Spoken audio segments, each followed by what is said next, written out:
noite. Nos permita mais uma vez adentrar aí as suas redes sociais e também a sua casa. Muito obrigado a você que já estava aguardando pelo segundo dia de aula. E hoje nós que estaremos aqui trazendo dicas para o vestibular da UVA.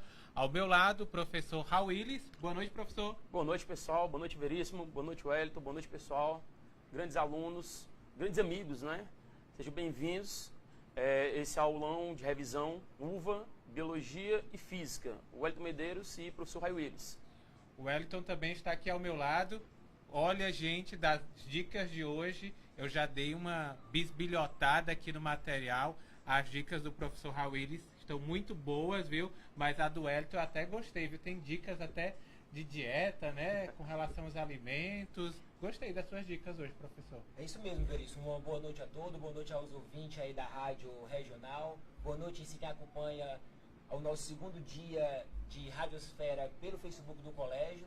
Boa noite, professor Raul Willis. Então, aí, hoje a gente vai realmente dar as dicas finais para o vestibular da UVA. Lembrando que já está aí já chegando ao fim a preparação, o vestibular em si, dia 20. Então, a gente vai realmente hoje falar sobre as dicas realmente. Hoje eu trouxe um materialzinho voltado somente para bioquímica e para citologia, um dos principais assuntos realmente que mais cai na prova. Então, eu espero que no decorrer aqui da aula seja dada realmente todas as dicas fundamentais para que nossos queridos alunos façam uma boa prova no dia. Lembrando a você que nos acompanha neste momento que o Colégio Luciano Feijão, ele é campeão de aprovação no vestibular da UVA por 43 vezes consecutivas e nós estamos fazendo Radiosfera através do site do Colégio Luciano Feijão, onde você acessa lucianofeijão.com.br. Lá você encontrará do lado direito do seu computador o link em que você consegue fazer download do material e também, se você estiver através do seu celular, você consegue também acessando, baixando ali no rodapé do seu celular, na barra inferior lá do site do nosso colégio, você consegue localizar o material das duas aulas de hoje. Nós estamos também ao vivo através da Rádio Regional AM 1320. Muito obrigado também a todos vocês que nos acompanham já pelo rádio. E eu começo com o professor Raul Willis, trazendo a sua primeira questão de hoje, que vai falar sobre dilatação, professor. Diga aí pra gente. Exatamente, Veríssimo. Dilatação. Dilatação que é um assunto, pessoal, bem recorrente na UVA. E não só na UVA, né? No dia a dia. Até porque todo tipo de construção hoje em dia, pessoal, ela tem que fazer um estudo de dilatação. Se você faz uma construção hoje que não tem um estudo de dilatação, provavelmente você vai ter algum problema. E vamos lá. A primeira questão fala o seguinte. Um cubo regular homogêneo de aresta 20 centímetros está inicialmente a 20 graus Celsius. Primeira informação. Ele falou um cubo regular de 20 centímetros de lado. Opa, se é um cubo, todos os lados são iguais. Então, todos são 20 centímetros. O coeficiente de dilatação linear médio, aí eu peço que você que está com o materialzinho, dê uma grifada aí, ó. Coeficiente de dilatação linear médio. A questão traz um cubo e ele fala sobre coeficiente de dilatação linear. Veja bem. Do material com que foi fabricado é 2 vezes 10 a menos 5 graus Celsius a menos 1. Esse aí, no caso, é o alfa, coeficiente de dilatação linear. Aquecendo-se uniformemente o cubo com uma fonte de calor constante durante 50 segundos, a temperatura se eleva para 120 graus. A dilatação ocorrida em uma das superfícies do cubo é.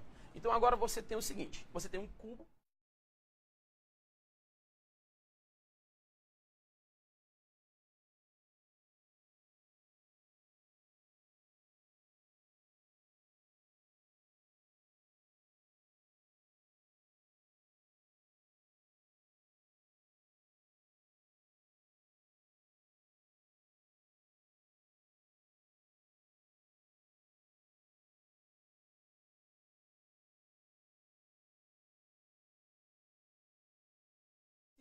Esse A0 é a área. Como é um cubo, todos os lados são iguais, então é simplesmente, pessoal, ó, um quadradinho. Uma face do cubo é um quadradinho. Opa, como é que eu calculo a área do quadrado? Base vezes a altura, ou lado ao quadrado. 20 vezes 20, 400. Aí você pensa assim, professor, eu tenho que transformar logo isso daí para metros quadrados, não é? Unidades do SI. Porém, se você já for analisar as alternativas, Porque a uva trabalha muito com essa. Ela trabalha com enunciado, alternativa. Você vai ver logo as alternativas que todas estão em centímetros quadrados. Então você não precisa transformar. Beleza. Então você joga na fórmula. Quem é o A0? 400. Aí você chega agora no beta. O que é o beta? Coeficiente de dilatação superficial. Aí você lembra, ele deu linear, que é o superficial. Como é que eu faço? Multiplico por 2. Então você agora tem que multiplicar por 2 o coeficiente que ele deu na questão. Então você bota 2 vezes 10, 2 vezes 2 vezes 10 a menos 5, vezes ΔT. ΔT é a variação de temperatura, muito simples. Por quê? Porque de 20 para 120 variou quanto? 100. Quando você escreve isso, você percebe que os números, pessoal, você tem uma potência 10 a menos 5, e você tem aí o valor 400 e o valor 100. Você tem 4 zeros aí para gastar embaixo, e tem 5 zeros negativos em cima. O que é zero negativo? Seria andar para a esquerda. Beleza. Claro que não existe zero negativo, isso é só uma formalidade que a gente está fazendo aqui um bizu, uma dica. Então você pega e elimina todos esses zeros, vai sobrar apenas 10 a menos 1. Multiplicando 4 vezes 2 vezes 2 dá 16. Então você tem 16 vezes 10 a menos 1, que é o quê? Alternativa D. Ok? Olha só, então, a primeira dica aí do material, só você consultar o seu material de física, lá na parte de física, essa é a primeira questão, já é resolvida aqui, esclarecida pelo professor Raul Willis.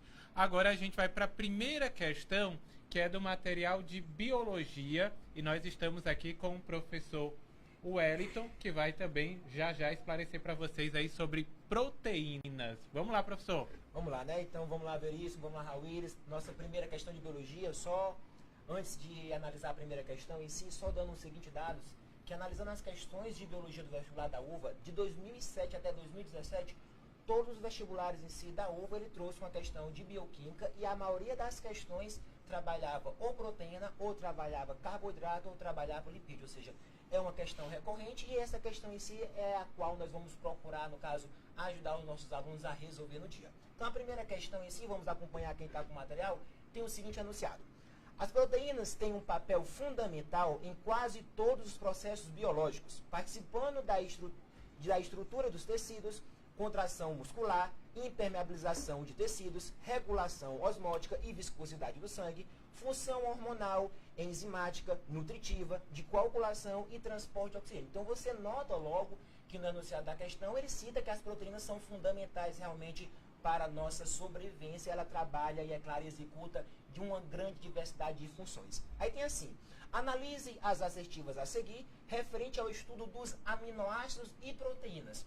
Por que a questão em si colocou o aminoácido? Porque nós devemos lembrar o seguinte, as proteínas em si são polímeros, são, é claro, moléculas grandes, são macromoléculas, formadas a partir de aminoácidos, no caso, moléculas menores, chamadas de monômero. Então, os aminoácidos são os formadores em si das proteínas, e essas executam uma grande diversidade de funções do nosso organismo. Então, é claro e lógico em si que a questão, quando trabalha proteína, terá que trabalhar também, de preferência, os aminoácidos. Então, vamos lá para as afirmativas. Afirmativa número 1.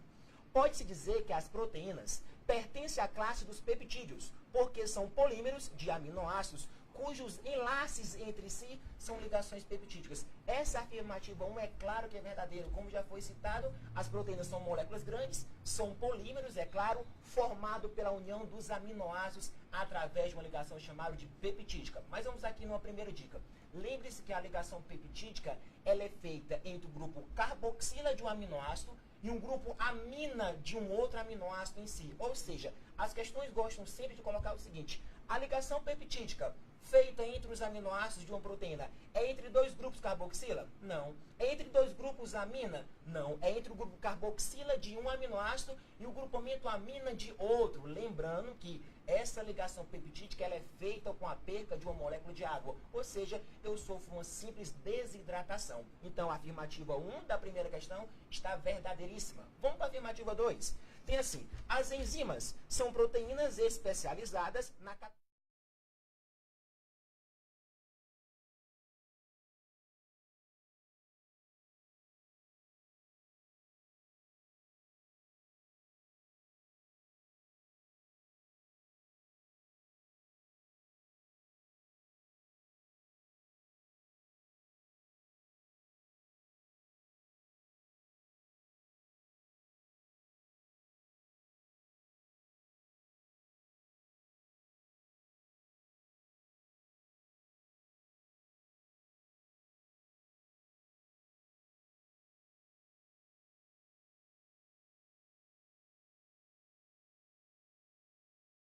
Toda enzima é proteína? Não é. Lembre-se, por exemplo, que as questões podem citar as ribozimas, que também são enzimas, mas têm natureza de RNA. É claro que a maioria das enzimas tem natureza proteica, mas não todas. Cuidado em si, não generalize na prova da uva, certo? Então, afirmativa 2, verdadeiríssimo. Vamos para a alternativa 3. Tem assim.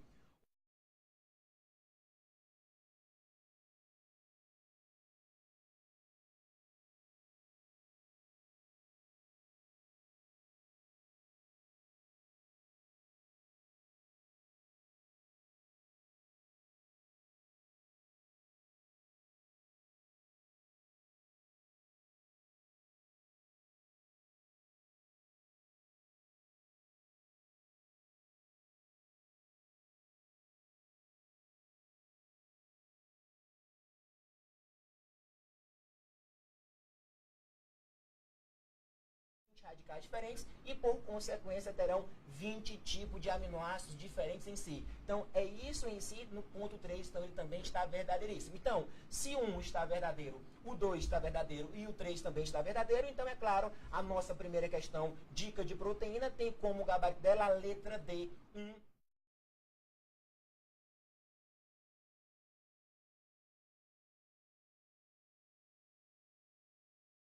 Professor, muito obrigado. Agradecer também o pessoal que já está de casa nos acompanhando. A Alexandrina Carvalho, muito obrigado, Alexandrina, por você acompanhar aqui a nossa transmissão do Radiosfera. Também agradecer ao professor Sérgio Vasconcelos, o professor Sérgio que vai estar aqui conosco a partir de amanhã. Ele traz também as suas dicas amanhã. Agradecer a Viviane Bezerra. Agradecer também o Jonathan Paiva, que está aqui conosco, mandando um abraço para você, dizendo que você se garante, viu? Muito obrigado, Jonathan. É o cara. Olha só, tem que ver aí a torcida dos dois professores. Ver se hoje no final do programa a gente garante uma entrada para vir aqui pro aulão, de você que está nos assistindo. Já comenta lá para a gente fazer um sorteio de todos que comentaram hoje durante a nossa transmissão. Vem quem que vai ganhar a entrada para vir assistir o nosso aulão de véspera da uva, que acontece no próximo dia 18 e 19 aqui no Colégio Luciano Feijão, o colégio que mais aprova no vestibular da uva. E agora, você que está acompanhando através do material que já está disponível no site, já fez download do seu TD, você vai para a segunda questão de física. Na segunda questão de física, o professor Rauíris está com a questão aqui bem complicada, mas ele vai aí desembaraçar todos os caminhos aqui para vocês. Pois é, Veríssimo. Aparentemente ela é complicada. Aparentemente. Vamos ler. Um vertedouro de uma empresa tem uma forma triangular, conforme mostra a figura a seguir. Um técnico quer determinar empiricamente o volume da água por unidade de tempo que sai pelo vertedouro, isto é, a vazão. Como a represa é muito grande, a vazão não depende do tempo. Os parâmetros relevantes são H, a altura do nível de água, medida a partir do vértice do triângulo, e G, a aceleração da gravidade local. A partir dessas informações, o técnico escreve a seguinte fórmula para a vazão, Q é igual a C vezes H elevado a X vezes G elevado a Y. Aí ele pede calcule os valores dos expoentes X e Y que têm dimensões de vazão. Pessoal, primeiro, essa questão é uma questão de análise dimensional e unidades. A UVA adora esse tipo de questão. 90% dos vestibulares da UVA já tiveram de 2010 para cá, tem pelo menos uma questãozinha aí que envolve análise dimensional ou unidade de medida. E sempre ela brinca com unidade de medida. Ela pega uma coisa, aí ela pede algo que você aparentemente acha que não sabe. Por que você acha que não sabe? Antes de eu resolver a questão, eu quero falar o seguinte, olha só. Uma questãozinha que pode ser que caia na UVA. Interessantíssima. Simples e interessante. Vamos supor que ele peça assim. Determine ou marque a alternativa que contenha a unidade de trabalho.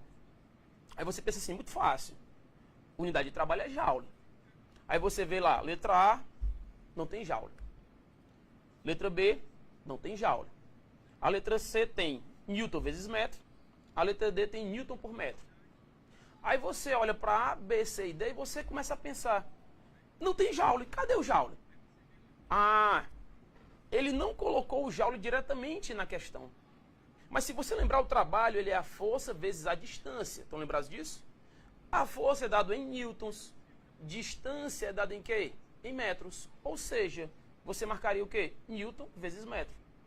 Newton vezes metro, que comumente é chamado de joule. Por quê? Homenagem a um cientista. Mas, se você escrever a formulazinha força vezes a distância, você vai ver que o trabalho também pode ser dado em newton vezes metro. Mas volta para a questão, vamos lá. Essa questãozinha aqui vai falar um pouco sobre a questão da relação de unidades. Veja, primeiro, o que é uma vazão? Vazão é um volume que passa por qualquer lugar, qualquer coisa, na unidade do tempo. Ou seja, volume dividido por quem? Pelo tempo. Aí você lembra, volume é metro cúbico, tempo é segundo. Então você já tem aí metro cúbico por segundo. Isso do lado esquerdo, no caso, o Q, a vazão, Q é metro cúbico por segundo. Do lado direito você vê C vezes H elevado a X vezes G elevado a Y. Primeiro, esse C ele é adimensional, ele fala na questão. Se ele é adimensional, você risca ele nem serve para nada. Porque essa questão quer analisar unidades. Se o cara não tem unidade, você vai analisar o quê? Nada. Risca o C. Aí você já vai chegar no H. Ele falou aqui no enunciado que o H é a altura do nível de água. A altura é a mesma unidade de quê? De distância, metro. Então, opa, já apareceu um metro aí. Só que ele está elevado a quem? A X. Então você tem metro elevado a X. Do lado esquerdo, lá no Q, você tem metro cúbico. No direito apareceu agora 1 metro elevado a X. Beleza. Aí você vai ver agora a gravidade. Qual a unidade de gravidade? Você lembra, né? Gravidade, metro por segundo ao quadrado. Opa, apareceu mais uma unidade de metro aí. E ela está dividida por unidade de tempo ao quadrado. Segundo ao quadrado. Mas você lembra do expoente? O expoentezinho Y que tem aí? Então, o M está elevado a Y. E o segundo ao quadrado também está elevado a Y. Aí você lembra, potência de potência. Segundo ao quadrado é elevado a Y. Segundo elevado a 2Y. Metro elevado a Y é metro elevado a Y. Aí você olha, opa, do lado esquerdo eu tinha só segundo. Do lado direito apareceu segundo elevado a 2Y. Não tem que ser igual? Se tem que ser igual, aqui eu tenho segundo, ou seja, elevado a 1. Aqui eu tenho elevado a 2Y. Me diga, como é que esse 2 faria para se transformar nesse 1? Qual é o valor do Y que eu tenho que multiplicar o 2 para que ele vire 1? 1/2, concorda comigo? Se você multiplica o 2 por 1/2, corta, 1 é igual a 1. Opa, você acabou de achar o Y. O Y vale quanto? 1/2. Aí você lembra, agora eu tenho que achar o X. Primeiro de tudo, lembra que em cima, do lado esquerdo, você tinha metro cúbico, ou seja, M elevado a 3, metro cúbico. Do direito você tinha MAX vezes MAY. MAX e MAY. Opa, você soma o X com o Y. Somos expoentes. Do lado esquerdo, tem que dar 3. Do lado direito, você tem X mais Y. Mais o Y você achou agora. O Y vale 1/2. Se o Y vale 1/2, você só substitui. X mais 1/2 tem que dar quanto? Tem que dar 3. X mais 1/2 tem que dar quanto? Tem que dar 3. Então, basta subtrair 3 menos 1/2. Quanto é que é 3 menos 1/2? Como é, pessoal? Quanto é que é 3 menos 1/2? 2 vezes 3, 6. 6 menos 1 dá 5. 5 dividido por 2, 5/2. Acabou. Então, você acabou de acertar o valor do X, que era 1/2, e do Y, que é quanto? 5/2. Uma questão dessa, pessoal, é dada. Você não pode errar uma questão dessa. Ok? Valeu, pessoal. Obrigado, professor. Agora a gente vai falar sobre dietas radicais. Dieta que corta o leite, mesmo. Professor, corta de tudo. E essa dieta causa complicações também para o nosso corpo e pode cair na prova. Isso mesmo, Veríssimo. Então, como já foi citado em si, questão sobre bioquímica é importantíssimo. Então, a gente vai analisar a nossa segunda questão a partir de agora. Então, vamos acompanhar aí.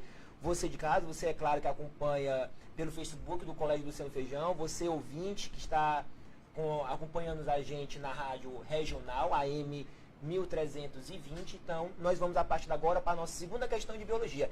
Depois de ouvirmos, é claro, o professor Raul Willis aí com a sua segunda questão de física, agora nós vamos voltar para a biologia. E tem o seguinte anunciado.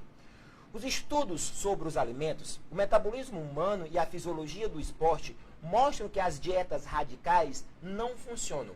Na busca do corpo saudável e esbelto, a melhor Meu. dieta é o bom senso. Uma das dietas mundialmente conhecida proíbe o consumo de leite e derivados e limita o consumo de proteínas. Então a questão está citando em si que realmente o melhor a se fazer é ter o bom senso e não, no caso, procurar uma dieta radical. Em que a questão está dizendo que a dieta em si mais utilizada mundialmente, ela faz com que a pessoa evite o consumo do leite e derivados, é claro, e limite, no caso, o consumo das proteínas. Nós vimos, na primeira questão, que a proteína é essencial para executar várias funções. Então, se eu limitar o consumo dela, então pode ser que algumas funções do nosso organismo tenha uma complicação a mais. Então, observe a primeira questão e a segunda estão interligadas entre si. Mas vamos finalizar aqui. Essas restrições levam à carência de minerais. Então, a questão em si 2 está abordando em si uma substância inorgânica chamada sais minerais. A questão 1 citou proteínas, uma substância orgânica, e a 2 agora ela volta de preferência aos sais minerais, substância do tipo inorgânica. Cuidado com saber a diferença entre substância orgânica e substância inorgânica. Então vamos lá. Especialmente cálcio e ferro. Ou seja, ele cita sais minerais e ele já esboça em si qual o sal mineral que ele quer na questão. Ele quer referente ao cálcio e ele quer referente ao ferro. Lembrando, é claro, por exemplo, que o cálcio ele é fundamental na composição dos ossos e na composição, por exemplo, dos dentes. Só que o cálcio, no caso, esse sal mineral, também é importante no processo de contração da musculatura, também é importante no processo de coagulação sanguínea, ou seja, o cálcio não é somente uma composição dos dentes, uma composição dos ossos. Eu preciso dele também para executar várias outras funções, tipo contração da musculatura também tem a ver com cálcio e também coagulação sanguínea também tem tudo a ver com o cálcio. Lembrando em si que, como a questão falou, ele está evitando o leite e o cálcio em si vai estar presente no leite e nos seus derivados. O outro sal mineral que a questão fala é o ferro. O ferro é importantíssimo. O ferro, até o momento em si, analisando todas as questões, é um dos sais minerais que mais aparece em prova, o ferro. E qual é a relação do ferro em si? Sabemos, é claro, que o ferro ele é o componente, um dos componentes primordiais da hemoglobina, é claro, favorável ao transporte de gases. Então, o ferro ele é fundamental e auxilia no processo de transporte de gases. Além, é claro, do ferro, sal mineral, também está atuando no processo respiratório. Então, o ferro também auxilia no processo respiratório, mas tem toda a função primordial ligada ao transporte de gás, ligada em si à hemoglobina. Então, vamos na questão que é o seguinte.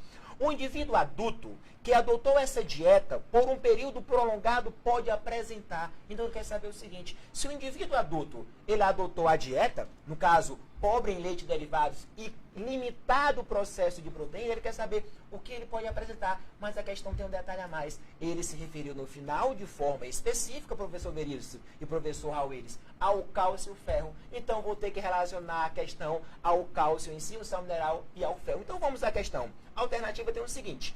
Letra A, hemorragia e escorbuto. Observe que a questão queria cálcio e ferro em si. A hemorragia não está diretamente relacionada ao cálcio. A hemorragia relaciona-se em si a, por exemplo, a falta da vitamina K, certo? Enquanto que o escorbuto em si relaciona-se à falta da vitamina C. Não esqueça, você aluno, que irá realizar a prova em si dia 20, que quando cobrar escorbuto em si, é a carência da vitamina C. Lembrando que a vitamina C é uma vitamina chamada de hidrossolúvel, ou seja, solúvel em água. A letra B, vamos lá. Cegueira noturna e beriberi. Será que tem relação com cálcio e com ferro, hein, Raul? O que você acha? Então vamos aqui tirar a dúvida. Letra B, cegueira noturna e beriberi. A cegueira noturna, em si, ela tem uma relação com a vitamina A. E observe que vitamina A não foi citada na questão. A questão citou cálcio e ferro, que são sais minerais. Então, falou na prova cegueira noturna, cegueira total, ou então xeroftalmia, são alterações, são complicações em si relacionadas à carência da vitamina A. A vitamina A, não esqueça, que é a vitamina chamada de lipossolúvel. E quais são as vitaminas lipossolúveis? É queda. Vitamina K, vitamina E, vitamina D e vitamina A. Essas são as vitaminas lipossolúveis. Então, quando falar em cegueira noturna, cegueira total ou então xeroftalmia, relaciona-se à vitamina A e não ao cálcio e não ao ferro. Vamos lá na letra B ainda. Beriberi. O beriberi em si, todo mundo que acompanha em si ao nosso colégio, Colégio do Santo Feijão, acompanha as nossas aulas em si no dia a dia, sabe que o beriberi tem uma relação com a carência da vitamina B1 e não em relação ao cálcio e não em relação ao ferro. Vamos à letra C, acompanhando. Tem assim, o bócio endêmico e as cãibras. Lembrando que o bócio endêmico, a relação dele, no caso, é relacionado com o sal mineral chamado de iodo, e esse bócio endêmico em si relaciona-se ao processo de inflamação da glândula tireoide. E as cãibras, é claro, sabemos que ela pode ter várias consequências, ela também pode ter vários processos que levam a pessoa, é claro, a ter processos de cãibras. Então, é claro, na nossa questão de número 2, só sobrou a alternativa letra D. Osteoporose, é claro, relacionada com o cálcio. Então, a ausência de cálcio em si leva a pessoa a apresentar osteoporose. E, é claro, a anemia. Uma ausência de ferro, por exemplo, leva a pessoa a apresentar anemia. Lembrando, anemia ferrópriva, no caso, uma privação de ferro. Porque as provas da uva, ela pode trazer, sabe o que, você aluno aí? Anemia perniciosa. E a anemia perniciosa não é ligada ao ferro. A anemia perniciosa é ligada à vitamina B12. Enquanto também, cara, na questão pode trazer anemia falciforme. Enquanto que essa anemia falciforme é uma alteração genética. Então, cuidado. Se ela falar ferro, é anemia ferrópriva. Se ela falar vitamina B12, é anemia perniciosa. E se ela falar, no caso, uma alteração genética, você leva a uma anemia chamada de falciforme. Então, é claro e lógico que a nossa segunda questão, trabalhando os sais minerais, ela trouxe uma interligação com a primeira questão, traz como gabarito a letra D, no caso, osteoporose, relacionado com o cálcio. Se a pessoa vai ter uma dieta pobre em cálcio, então ela vai ter problema nos ossos, é claro. E é claro, relacionado ao ferro, temos a anemia, chamada de anemia ferrópriva. Então, gabarito da segunda questão também é a letra D de dado. Obrigado, professor Wellington.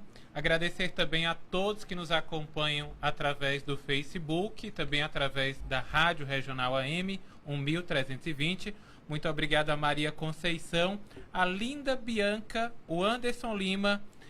Ele está pedindo que você mande um salve. Salve, salve, professor. Um salve, salve aí para o nosso querido Anderson Lima, não é isso? Então, isso. A todos que estão acompanhando ao nosso segundo dia de Radiosfera, sejam muito bem-vindos. E acompanhem, é claro, lembrando que tem por toda essa semana ainda, e a semana que entra também vai ter novas revisões, então acompanhe você que quer fazer uma boa prova do vestibular da UFA, certo? Olha, e mande os seus fãs, viu, entrar aí na nossa página, viu, porque os fãs do Wellington estão dominando a página. Tô vendo só os fãs do Wellington bombando aí. Eu vi alguns fãs meus aí, um pessoalzinho aí de fora. Eu queria que esse pessoal mandasse um comentáriozinho aí, ou uma dúvida, alguma coisa aí. Eu tenho uma pergunta pro professor Wellington aqui.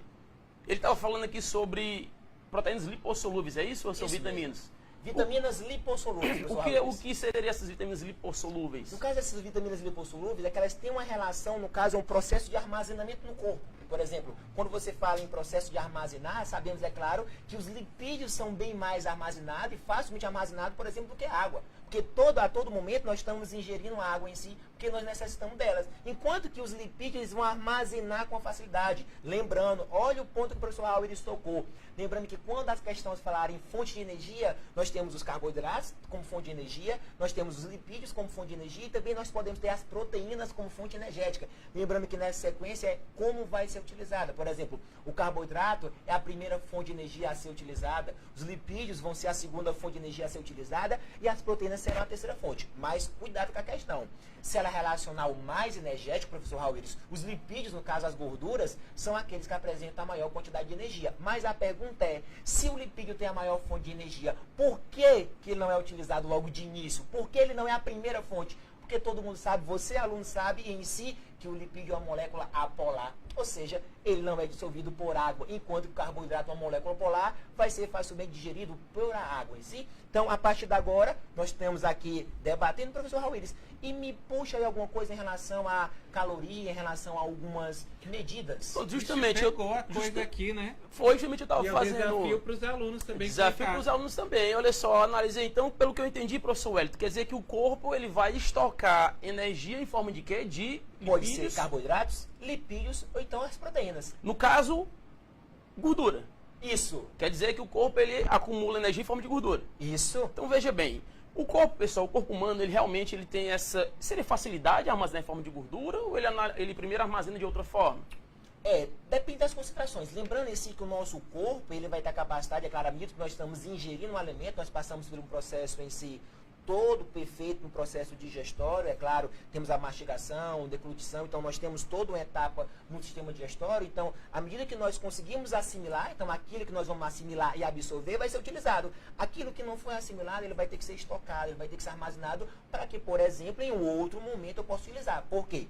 Vamos supor, eu estou me alimentando nesse momento. Eu vou passar 3, 4 horas, por exemplo, sem se alimentar. Eu preciso ter uma reserva, não é isso, professor? Exatamente. Então, tem que ter a reserva em si para poder utilizar ela quando eu tiver a necessidade. E essa reserva pode ser em carboidratos, por exemplo, reserva energética do animal na prova, glicogênio.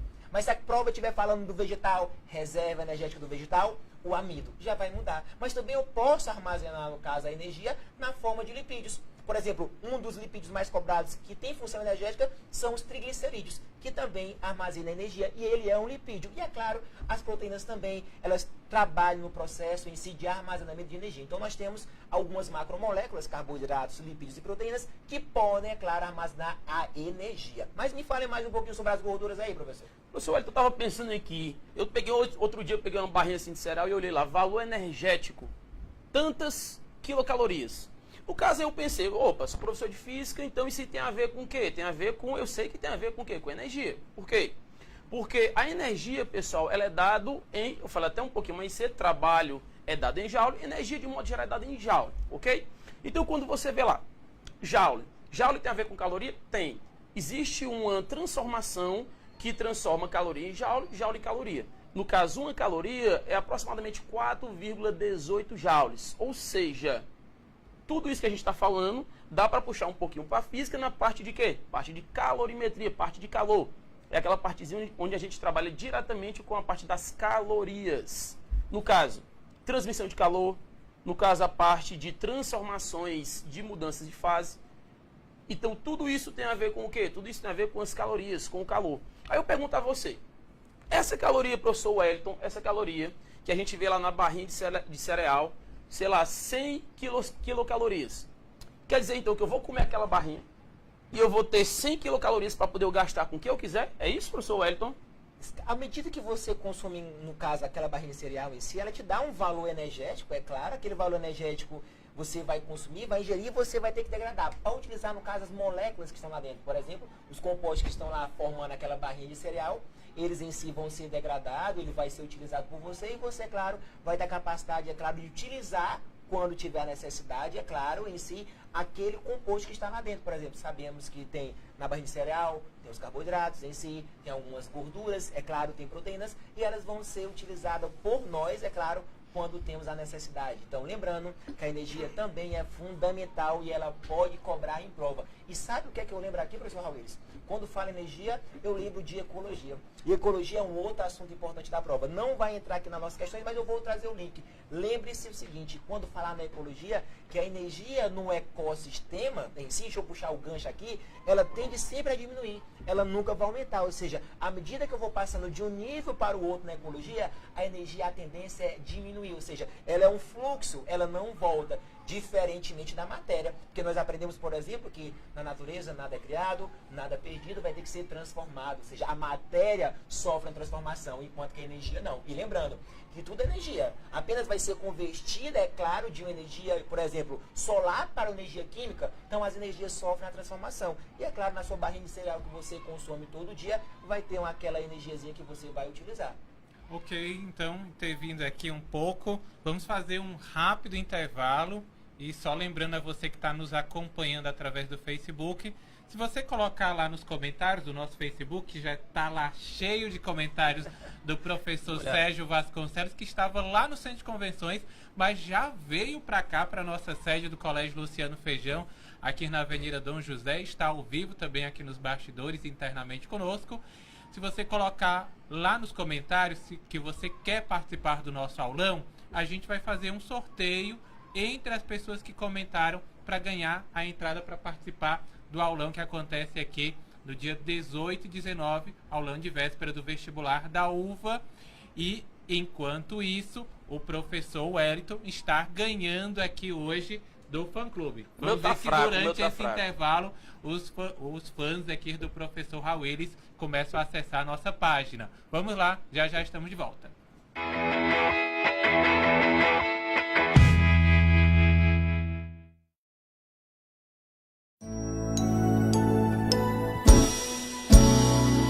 Quando o caminho é bom, a gente sente. O saber é a luz à frente que faz a vida seguir. O sol nasceu e é hora de plantar, aprender para ensinar a lição que está aqui.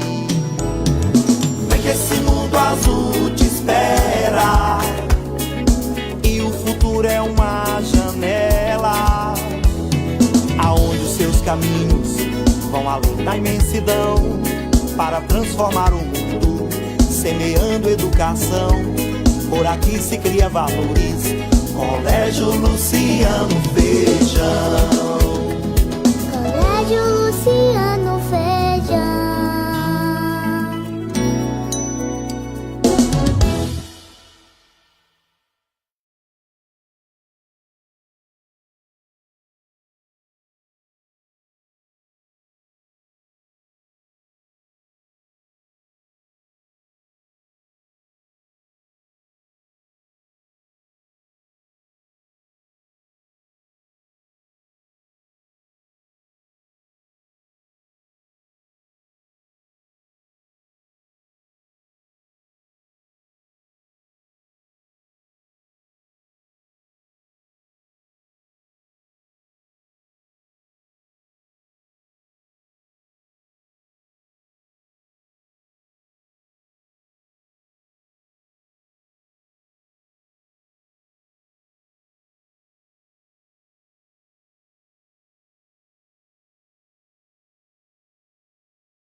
Quando o caminho é bom, a gente sente.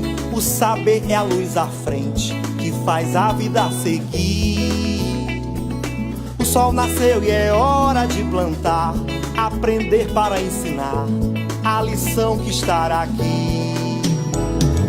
Vem que esse mundo azul te espera e o futuro é uma janela aonde os seus caminhos vão além da imensidão para transformar o mundo, semeando educação. Por aqui se cria valores.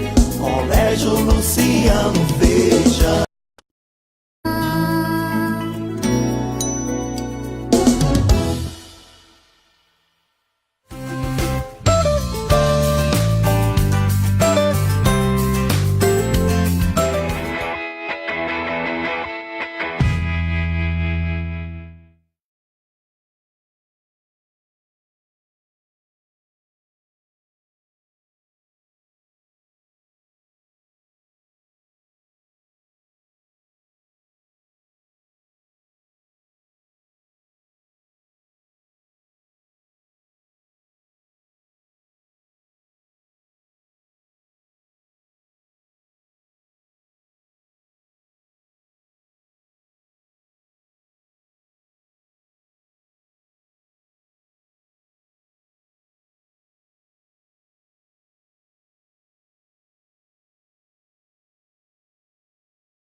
Estamos de volta e agradecendo, claro, aqui, sempre atento a cada um de vocês que nos acompanha através da nossa transmissão no Facebook e também você que nos acompanha através do rádio.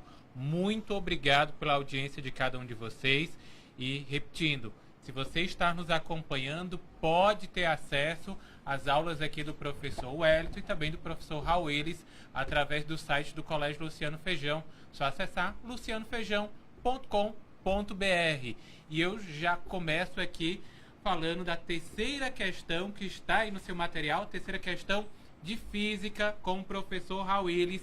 As questões do professor Raul Willis precisa de muita atenção de você que está em casa. Agora ele vai falar sobre peso, sobre variação. Vamos aí acompanhar. Pessoal, terceira questão. Questãozinha de máquina de etude. Nome bonito, né? Olha só. Etude. Você não É está alguma certo. série, professor? É o nome do cara. Etude. Você não está certo. Pessoal, olha só. O que é a máquina de etude? Máquina de etude, pessoal, é uma coisa muito simples. Você tem uma polia, você pega uma corda, amarra na polia, passa por ela, na realidade, você passa por ela. Aí você amarra um peso de um lado, um peso do outro. Aí você solta. O que você acha que vai acontecer? Vai descer para um lado ou para o outro, concorda comigo? Aí para onde é que você acha que vai descer esse peso?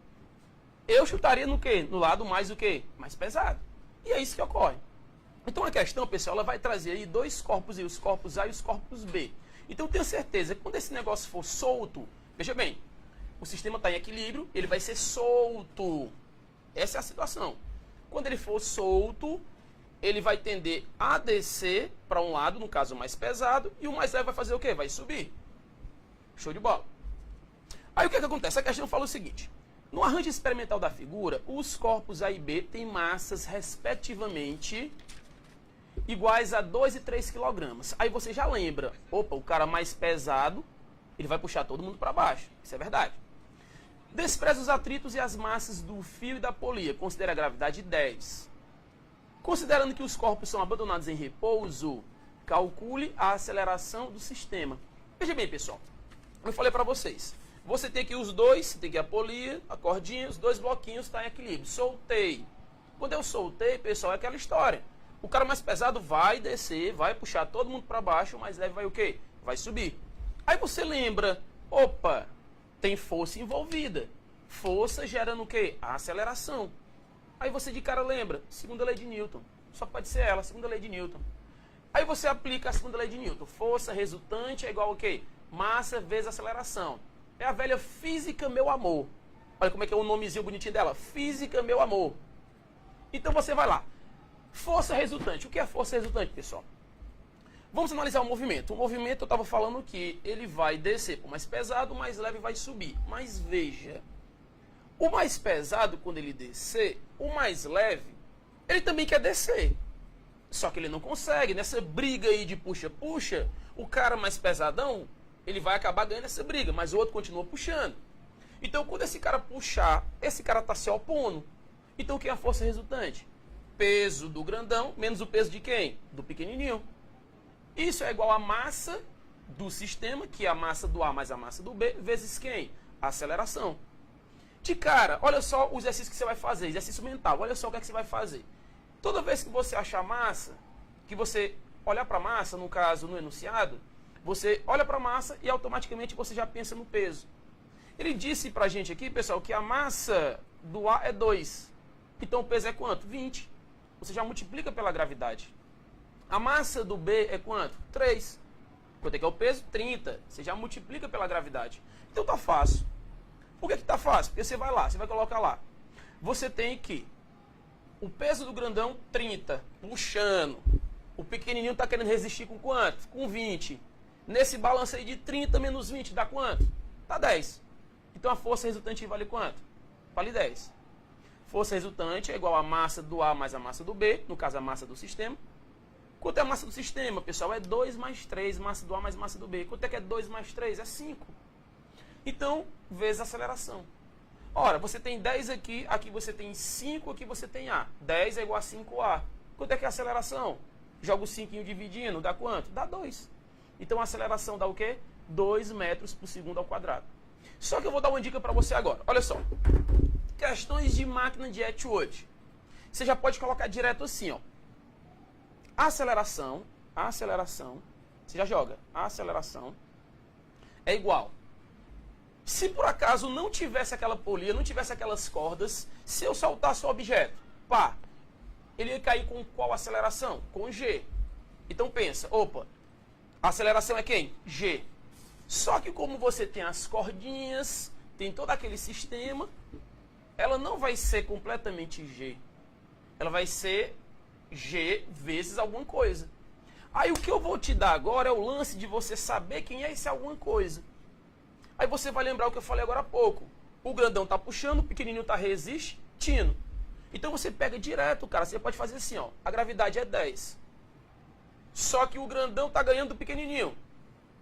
Quanto é que é a massa do grandão? Quanto é? A massa do grandão era quanto? Era 3. A massa do pequenininho era quanto? 2. Se eu fizer agora o balanço de massas, veja que agora eu estou no balanço de massas, porque a gravidade eu já separei ela. 3 menos 2 dá 1. Dividido por quem? Dividido pela soma das massas. Quanto é que é 2 mais 3? É 5. Então 10 dividido por 5, diretamente você tira que é 2. Então você já bota aí, ó, bota aí como uma dica. A aceleração é igual a G vezes a diferença, escreve o nome, diferença, dividido pela soma. A aceleração A é igual a G vezes diferença dividido pela soma. Diferença pela soma. Você já joga direto, subtrai as massas, divide pela soma delas. Resolveu, acabou. Então a respostazinha, pessoal, 2 metros por segundo ao quadrado, a aceleração do sistema. Show de bola? Muito obrigado, professor Raul Willis. E agora a gente vai para a terceira questão de biologia com o professor Wellington, que já traz aí mais novidades para vocês. Então vamos lá, da nossa terceira questão, só que antes, Raul, eles repita de novo como é o nome daí. Máquina de Atwood. Rapaz, Cara, eu vou procurar depois aquela mulher do Google, eu vou escrever lá no Google e mandar aquela mulher falar, que eu quero ver como é que ela fala. Ela vai falar mais ou menos assim, né? Máquina de Atwood.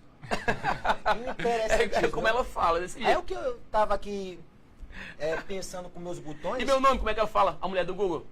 High Wires. Rapaz, o negócio é sério. Mas, professor Raul, eu tava pensando que você falando esse nome tão bonito, e eu lembrando... O meu que é bonito? Não. Ah, Atwood. Certo, entendi. Isso. Sabe por quê? Eu tava me lembrando de síndromes. Por exemplo, existe síndrome de Patal, Edwards, tá? Klinefelter, Turner, e essas síndromes caem na prova, tudo bem? E elas podem aparecer, é claro, não estou dizendo que vai aparecer, mas podem aparecer. E é claro, se aparecer o nosso aluno do Colégio Luciano Feijão, tem que fazer a questão. Por exemplo, vamos dar uma dica aqui, por exemplo, são mutações cromossômicas do tipo numérica. Eu vou mexer na quantidade de cromossomos, professor Raul. Me diga uma coisa, quando você estudou em si há muito tempo, o professor Sérgio Vasconcelos me ensinou? Foi meu professor, Rapaz. Sérgio Vasconcelos Ribeiro. Olha aí, Eu acho que, só interrompendo aqui rapidinho, eu acho que o Serginho, ele deve ter uns 65 anos. E a gente não percebe, ele não envelhece. Do jeito que ele me ensinou há uns 15 anos atrás, é o mesmo jeito dele hoje. Ele não envelhece, o tempo não passa pra esse cara. Incrível, cara. O Ribeiro perdeu mais cabelo, agora o Serginho tá do mesmo jeito. Cara. Certo que o Serginho também não ganhou nada, né? Veio perdendo também uns cabelinhos. Então, mas vamos aqui. Então, E o buchinho? Tô seguindo o rumo, viu?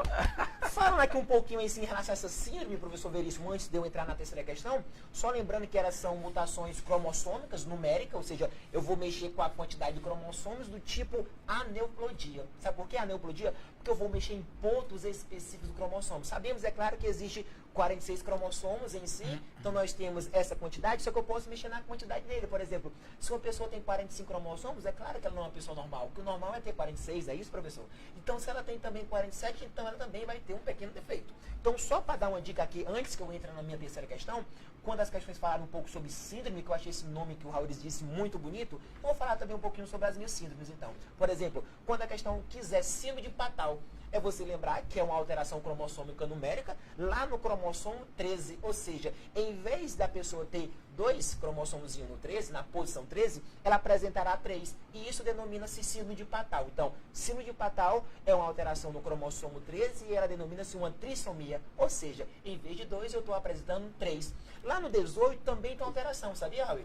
Então, no 13 é Patal, no 18 é quem? Síndrome de Edwards. E também síndrome de Edwards no cromossomo 18 é uma trissomia, ou seja, em vez de 2 eu terei 3 cromossomos lá. E é claro, tem também a síndrome de Down, ninguém pode esquecer.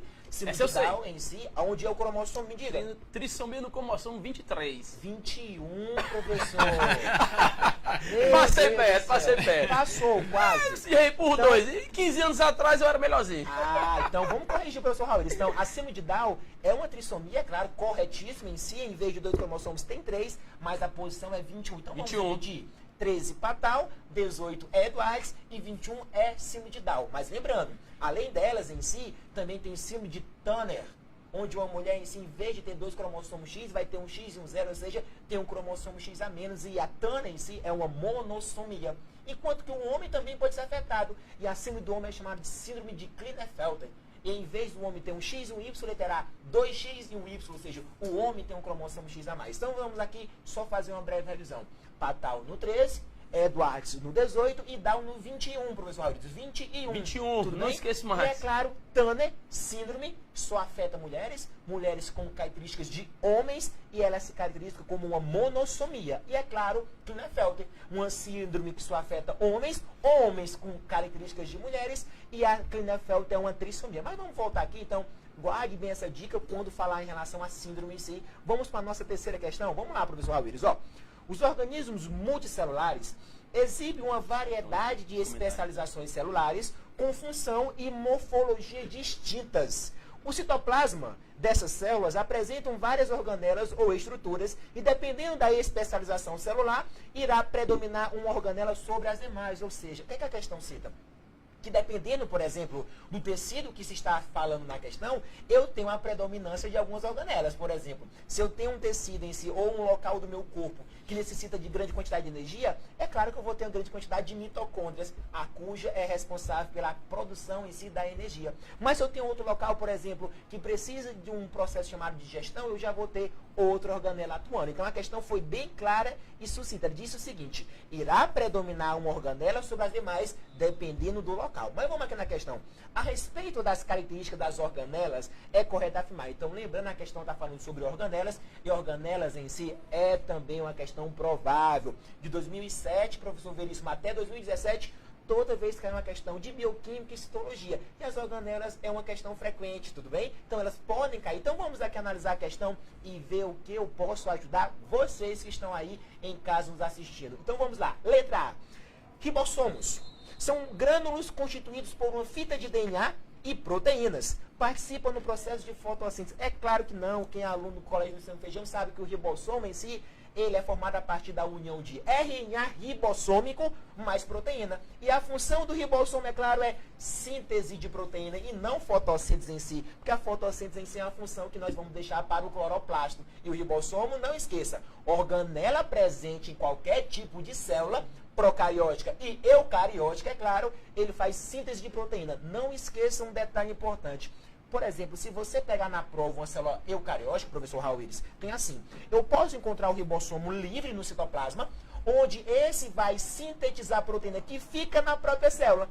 Mas eu também posso encontrar ribossomo lá no retículo endoplasmático rugoso. Então, o retículo endoplasmático rugoso recebe essa denominação porque ele tem ribossomo aderido à sua membrana. E a função dele também é sintetizar a proteína. Mas essa proteína feita, sintetizada no retículo endoplasmático rugoso, ela vai atuar fora da célula. Ou seja, se eu tenho o ribossomo livre, ele sintetiza a proteína que fica na célula. Se eu tenho o ribossomo aderido ao retículo endoplasmático rugoso, ele também sintetiza a proteína. Só que essa se direciona para fora da célula, vai para o exterior da célula. Então, o ribossomo é síntese de proteína em si. Não importa o local, mas tem que tomar cuidado.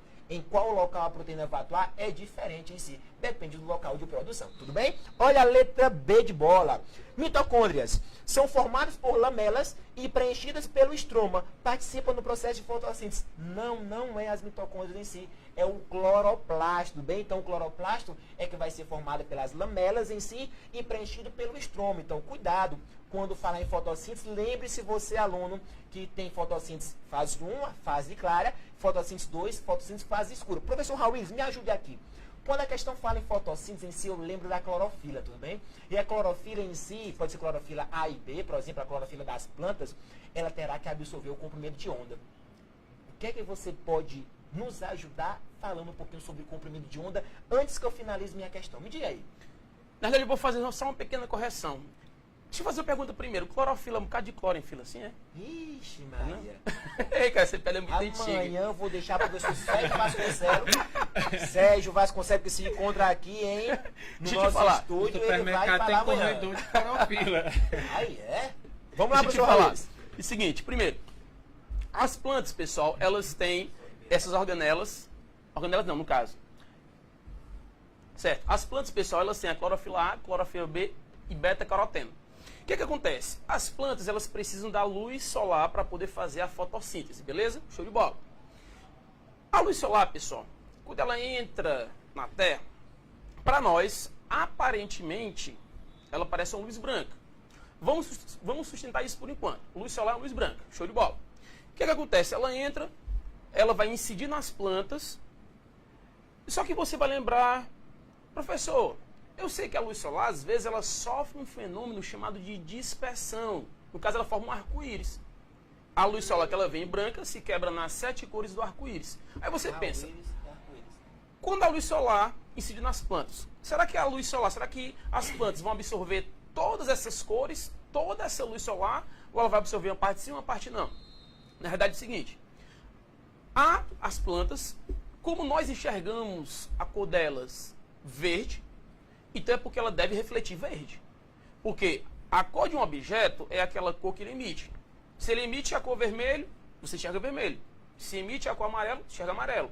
Se ele não está emitindo cor nenhuma, ele é preto. Se ele emite todas as... Preto? Não. Se ele emite todas as cores ao mesmo tempo, ele é branco. Ok? Então o que é que acontece?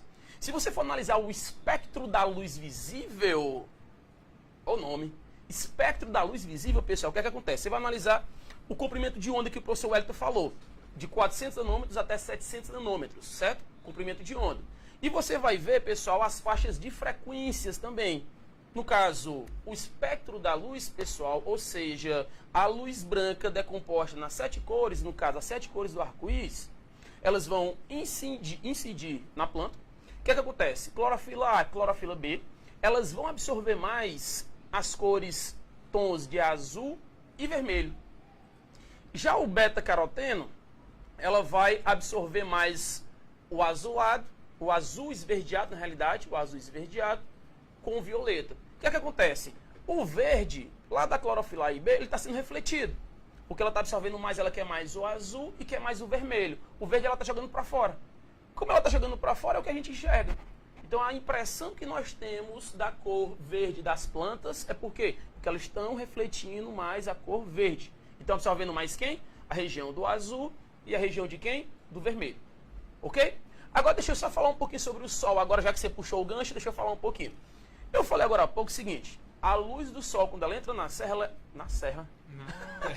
quando ela entra na Terra, aparentemente ela é branca. Mas na realidade, se você for analisar o espectro da luz, o espectro de emissão de fótons do Sol, você vai ver que a quantidade maior da emissão da radiação é na faixa do azul esverdeado. Ou seja, o Sol ele não é amarelo. A cor real do Sol é azul esverdeado. Aí você começa a se tremer todinho. Professor, pô, eu tô cego. Eu saio ali e vejo o bicho bem amarelinho, bem branquinho. Às vezes tá meio avermelhoso, avermelhado. Na realidade, pessoal, é como eu falei. A impressão que nós temos quando ela entra na Terra, isso tem a ver com a questão da refração, quando ela sai do vácuo, do espaço e entra na Terra, ok? E tem a ver também da distância do Sol até a Terra.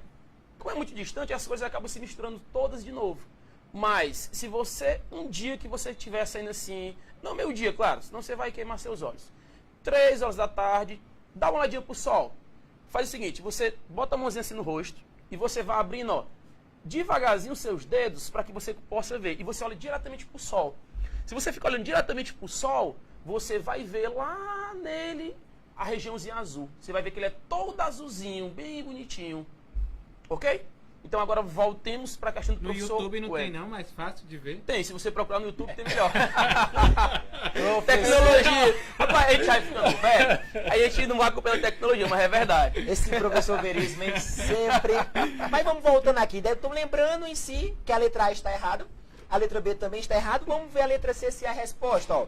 Complexo de Golgi é um composto é composto por cisternas e vesículas, participa no processamento das proteínas e na secreção celular. É claro que essa é a resposta em si. Lembrando que o complexo de Golgi em si, ele tem uma região cis, uma região trans. É claro, a responsabilidade dele principal é secreção celular. Mas lembre-se que o complexo de Golgi, além de atuar na função de secreção celular, ele também auxilia na formulação do acrossomo, no caso a membrana que reveste o espermatozoide, e também ele auxilia, no caso, na produção do lisossomo, que no caso é uma organela. Então, o complexo de Golgi, ele tem várias funções. É claro que, de preferência, os vestibulares tradicionais, como, por exemplo, o vestibular da uva, ele prefere que você assinale como resposta, dizendo que o complexo de Golgi ele faz secreção celular. Então, o gabarito da nossa terceira questão é a letra C. Mas vamos ver por que a D está errada.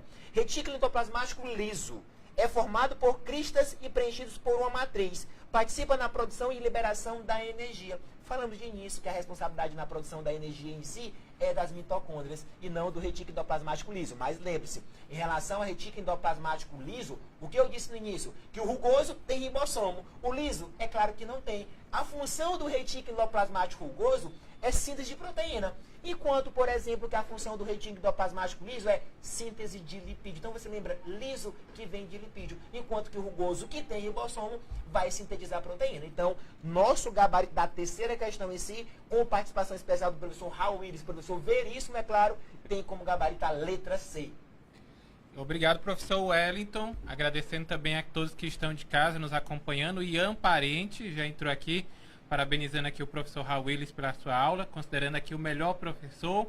A Letícia Rodrigues, o David Emerson, também a Kelly Mello, a Maria Conceição.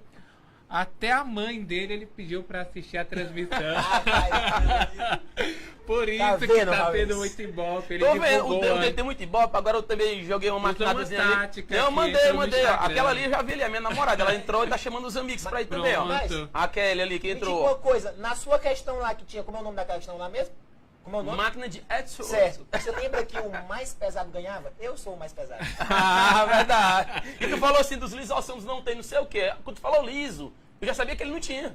Liso não tem nada, Não cara. tem nada, né? Vamos prosseguir, vamos. Vamos, porque Vamos o lá. tempo urge e a gente tem ainda pouco tempo aí e ainda temos mais 4 questões para esclarecer as dúvidas de você que está em casa acompanhando o Radiosfera, principalmente através do rádio e também da nossa página no Facebook, Colégio Luciano Feijão, que é campeão de aprovação no vestibular da UVA. E a gente vai aí para a 4ª questão de física com o professor Raul Willis. Vamos lá, pessoal. A figura adiante mostra um dispositivo constituído de um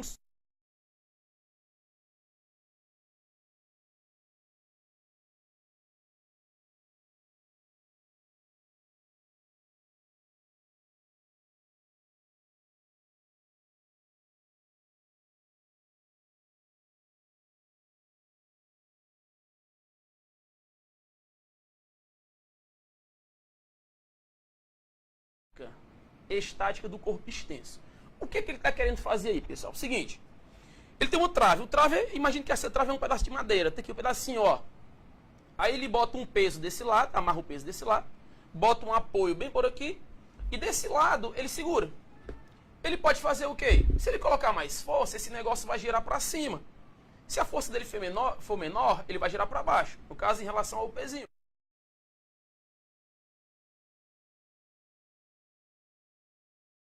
Ponteiro dos relógios, anti-horário seria o contrário. Então, pessoal, vamos lá. Vamos analisar de duas formas. A primeira fórmula é a fórmula tradicional. Você vai fazer umas continhas, vai dar um trabalhozinho, aquela coisa toda. E a segunda forma, eu vou te dar uma dica massa para você fazer essa questão de cabeça, cara. Você vai olhar para a questão de cabeça, você vai fazer um exercício mental. Opa, é só isso? É. Então deixa eu te falar logo o método tradicional. Você tem aí, do lado um peso, do lado sua força, segurando. Então, o momento, professor, o que é momento? Momento, pessoal, é o produto da força vezes a distância. Ah, professor, mas isso é a forma. Verdade. Na realidade, o momento, pessoal, momento é uma força que faz girar. Fisicamente, quando você fala de momento, lembra de rotação. Momento, rotação. Momento, rotação. Então, o momento é uma força que faz girar. Então, o carinha pode girar de um lado ou do outro, ok? Show de bola. Se por acaso o momento desse lado, do sentido horário, eu não sei se para lá é horário, né? Para mim aqui seria o horário, para lá seria o anti-horário.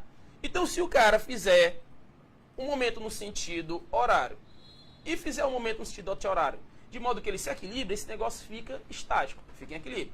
Então, vamos lá.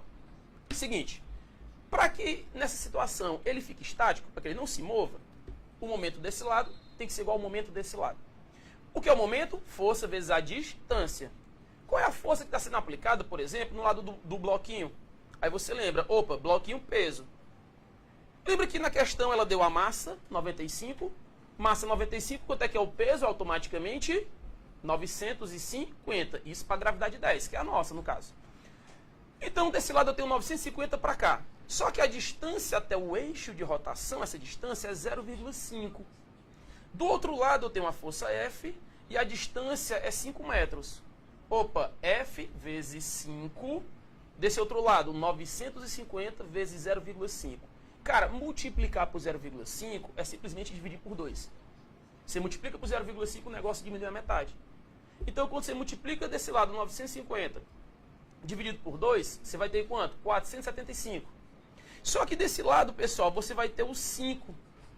Então, você vai jogar para o outro lado o 5 dividindo. Então, esse valor dividido por 5 vai dar quanto? 95. Essa é a resposta. Só que aí você trabalhou um pouquinho, né? Você fez continha, você escreveu muito, gastou muito, sua munheca. Munheca é sua mão. Beleza. Como é que a gente faz essa questão sem fazer conta? Exercício mental. Olha só. De um lado, você tem 950 a uma distância de 0,5. Tá vendo essa distância? 0,5. Show de bola. Do outro, a distância é quanto? A distância é 5 metros. Você percebe que a distância do lado direito aí é 5, do lado esquerdo é 0,5. Então essa distância é 10 vezes maior do que essa? Se eu não percebi, não. Pega o 0,5, multiplica por 10, cara, dá isso daqui, dá 5. Se a distância é 10 vezes maior, aí você vai lembrar lá dos conceitos de momento. Maior a distância, menor a força. Se a distância é 10 vezes maior, pessoal, a força tem que ser 10 vezes menor. Então, quanto é a força do lado de lá? 950. Essa força tem que ser 10 vezes menor.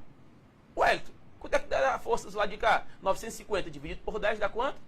95. Ah, então quer dizer, pessoal, olha só, dá para fazer exercício mental, cara. Você olha para a questão, vê que a distância do outro lado é 10 vezes maior, então a força tem que ser 10 vezes menor. 95. Acabou.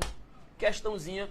A uva adora questãozinha de estática, pessoal. Se não cair na primeira, cai na segunda. Geralmente cai mais na segunda. Mas pode ser que caia dessa vez na primeira. Valeu, pessoal. Obrigado, professor Raul Willis. E a gente vai aí para o professor Wellington com a sua penúltima questão hoje de biologia.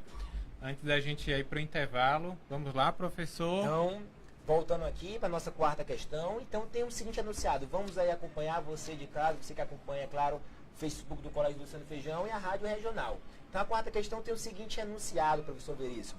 Entre as frases a seguir, em relação à divisão celular por mitose. Então, a questão foi bem clara. É por mitose porque pode ter uma divisão celular por meiose. E são duas divisões diferentes. Tudo bem? Então, a questão que é uma divisão celular por mitose.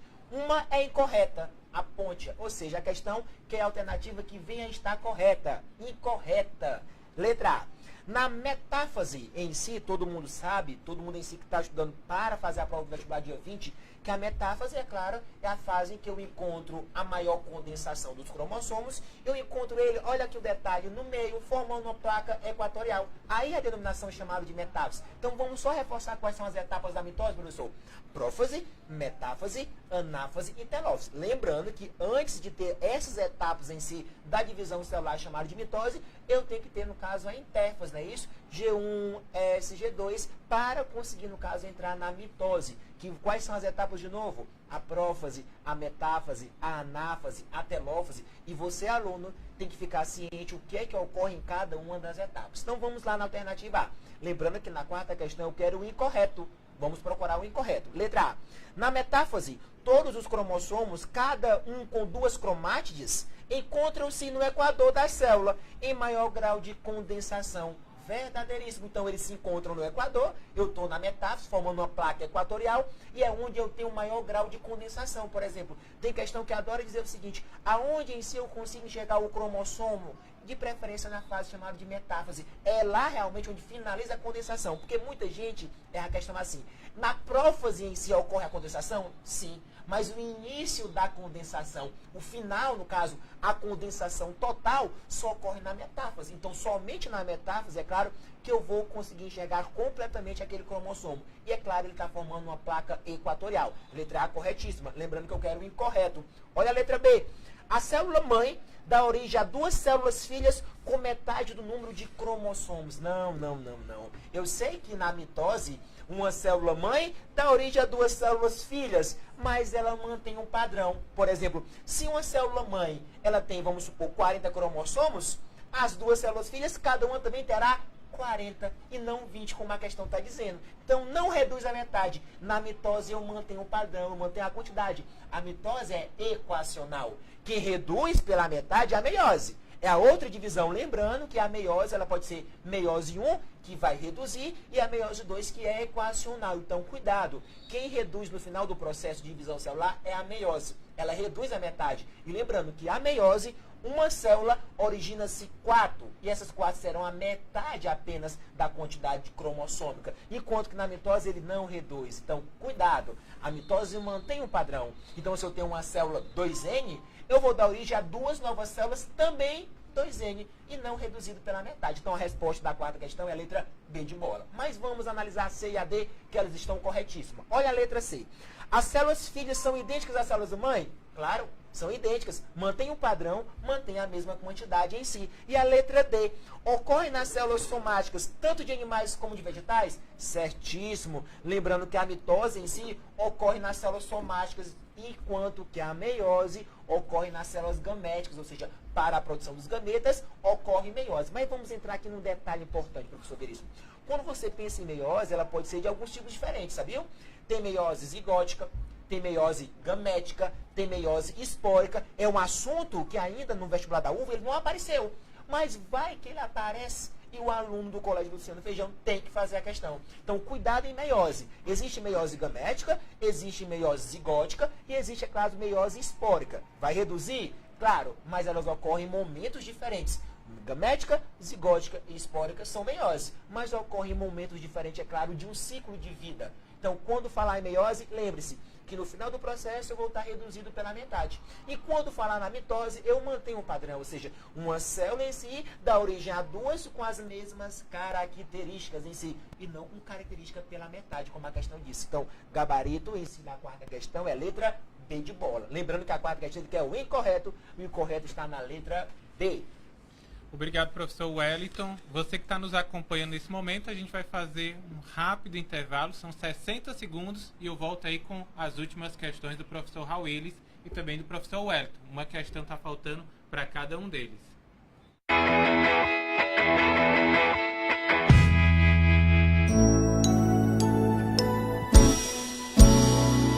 Quando o caminho é bom, a gente sente. O saber é a luz à frente que faz a vida seguir. O sol nasceu e é hora de plantar, aprender para ensinar a lição que está aqui. Vem que esse mundo azul te espera, e o futuro é uma janela aonde os seus caminhos vão além da imensidão para transformar o mundo, semeando educação. Por aqui se cria valores, Colégio Luciano Feijão. Colégio Luciano Feijão.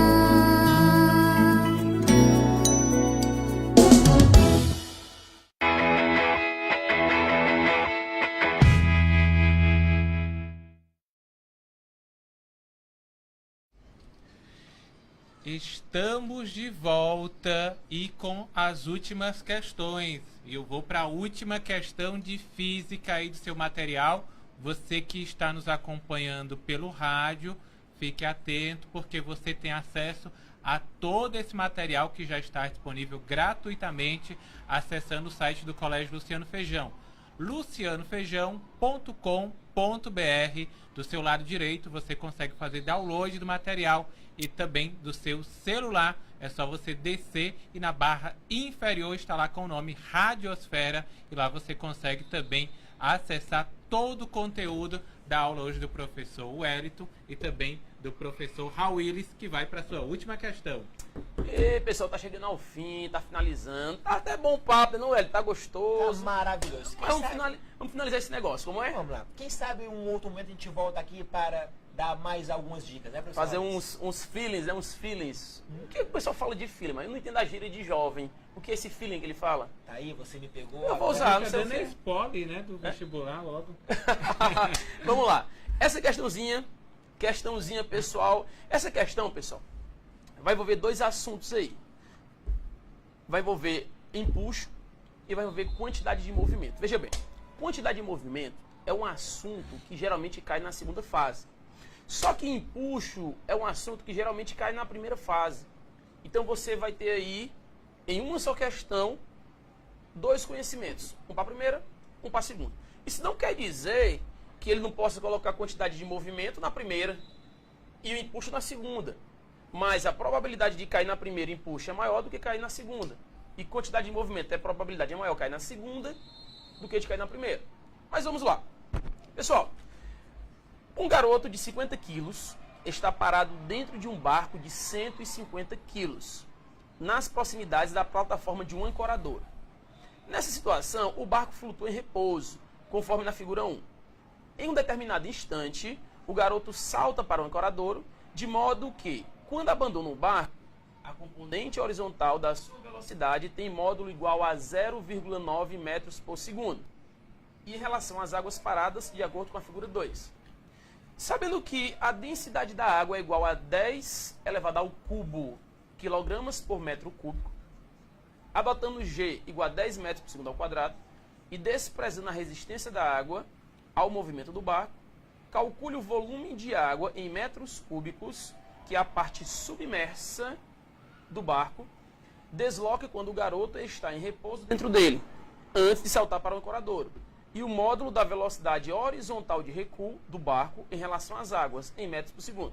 Imediatamente depois que o garoto salta para sair do barco. Pessoal, deixa eu resumir para você esse negócio. Primeiro, esse enunciado está um pouco extenso, por quê? Porque a questão vai tratar de dois assuntos. Segundo, como é que é o enunciado da uva? Como é que é o vestibular da uva? Primeira fase. A primeira fase, pessoal, é a típica questão direta. Ele vai dar uma situação, problema simples, não sei o que, não sei o que, não sei o que. Calcule isso. Pronto. É uma situação simples, informação direta. Ele joga para você, você recebe, você aplica na fórmula e acabou. Já na segunda fase, você tem que analisar um pouco, você tem que pensar um pouco mais, até porque é mais difícil a questão. Então você tem que pensar com mais calma. Beleza? Então vamos lá. Vamos fazer uma análise de primeira fase. Qual é a análise de primeira fase? Você leu a informação, você vai aplicar na fórmula direto. Agora, como é que eu vou aplicar na fórmula? Entenda a situação. Tem um barco, tem um garoto em cima. Quando o garoto sobe no barco, o barco afunda um pouco. Ele quer saber essa parte submersa, essa parte que está embaixo d'água. Ele quer saber quanto é isso aí, quanto é que é o volume disso. Primeiro, para poder o barco ficar em equilíbrio, o que é que tem que haver? Para baixo, quem é que está puxando todo mundo para baixo? Peso. Peso do barco e peso do garoto, os dois estão para baixo. Qual é a força que está revidando o peso aí? Qual é? É o empuxo da água. E o que é um empuxo? O empuxo é justamente a força contrária que a água quer fazer. Eu gosto de falar o seguinte, pessoal, que o empuxo é a força que a água faz para lhe expulsar de dentro dela. Você quer entrar nela, mas ela não quer, ela saia. Você quer entrar, deixa eu entrar, ela saia. Só que essa força, às vezes, ela é suficiente para fazer você sair de dentro, às vezes ela é suficiente para equilibrar, e às vezes ela não é suficiente para você sair de dentro. Aí você vai lembrar um pouco da densidade. Vamos lá. Se eu tenho um objeto que ele é mais denso do que a água, se eu boto dentro da água, o que é que acontece com ele? Ele afunda. Se eu tenho um objeto que ele é menos denso do que a água, quando eu boto dentro da água, você pode botar ele lá no meio da água. Quando você solta, ele sobe. E se você pegar, por exemplo, um objeto com densidade igual a da água, será que existe, Wellington, um objeto com densidade igual a da água? Pensa aí, pensa. Ixi, Rapaz, eu vou pensar de forma bem simples. diga lá. Uma bola de água. Uma bola de água, ela tem densidade igual a da água, não é não? Então você imagina uma bola de água, coloca dentro da água. Onde você colocar, ela vai ficar parada. Porque elas têm a mesma densidade. Show de bola. Mas voltando para a questão. Você tem o peso e o peso do garoto e o peso do barco para baixo. Lembrando que eu já ensinei para vocês hoje, quando você lê massa, você automaticamente pensa no peso. Ele falou que a massa aqui do barco é 150 quilos. Quanto é que é o peso? 1.500. Ele falou que a massa do garoto é 50 quilos. Quanto é que é o peso? 500. Então só aí você já tem quanto de peso puxando para baixo? 500 com 1.500. 2.000 puxando para baixo. Show de bola. Do outro lado, o que é que você tem? O empuxo. Então o empuxo vai ter que ser igual a essas duas forças para baixo. Como é que eu calculo o empuxo? Como é? Empuxo, a formulazinha dele, pessoal, é DGV. Densidade vezes a gravidade vezes o volume. Deixa eu falar um pouco disso para você. Essa densidade é a densidade do barco ou é a densidade da água? Esse volume é o volume do barco, é o da água, é o volume de quê? Pessoal, quando o barco está na água, uma parte fica submersa. Só que a parte, na hora que ele entra na água, a parte desce, a parte do barco desce, só que o volume da água sobe. Opa! Então, esse volume que entrou é justamente igual ao volume que subiu. Se por acaso eu tivesse aqui o copo, peguei esse copo com água. Se eu colocar algum objeto aqui dentro que transborde totalmente, ele fica totalmente submerso e transborde uma parte de água, aquela parte que saiu, vamos supor que esteja cheio até a borda, aquela parte que saiu de água é exatamente igual ao volume do objeto que eu coloquei aqui dentro. Então, pega o copo cheio, está até a borda de água.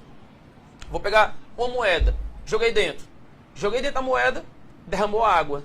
O volume que derramou é igual ao volume que entrou, no caso o volume da moeda. Então, aquela densidadezinha que a gente estava olhando na fórmula, a densidade é a densidade do líquido, porque é a densidade do líquido deslocado. Opa, densidade do líquido deslocado. E o volume vai ser justamente o volume de quem? O volume deslocado. Que é igual ao volume o quê? Submerso. Então o volume submerso apareceu agora. Então desse lado, pessoal, eu tenho o quê? Eu tenho a densidade da água, que ele deu na questão, que vale 10 ao cubo. 10 ao cubo é 1.000. Você tem 1.000. Vezes a gravidade. Quanto é que é 1.000 vezes 10? 10.000. Tem 10.000 desse lado. Vezes o volume. Do outro lado você tinha quanto? 2.000. Se o 10.000 for dividindo, quanto é que é 2.000 dividido por 10.000? 0,2. Então o volumezinho submerso é 0,2 metros cúbicos. Beleza? Essa é a letra A, digamos assim. A primeira parte. A segunda parte, ele fala o seguinte. O garoto agora ele vai correr. Aqui o barco, ele vai correr. Como ele vai correr? No caso, vai correr para o lado direito, no caso da figura, para o meu lado direito, vai correr para cá. Quando ele estiver correndo para lá, os pés dele vão empurrar o barco para onde? Para o lado contrário. Então lá vai o garotinho. Ele vai para um lado, o barco vai para onde? Para o outro lado. Isso é o que nós chamamos de quantidade de movimento. No caso, conservação da quantidade de movimento. Então a quantidade de movimento do garoto vai ser igual à quantidade de movimento do barco. Aí você lembra, quantidade de movimento é o quê? É a massa vezes a velocidade do garoto. Massa vezes a velocidade. Então, do garoto, massa vezes a velocidade do garoto. Do barco, massa vezes a velocidade do barco. Então, olha só desse lado. Massa vezes a velocidade do garoto. Quanto é a massa do garoto? 50.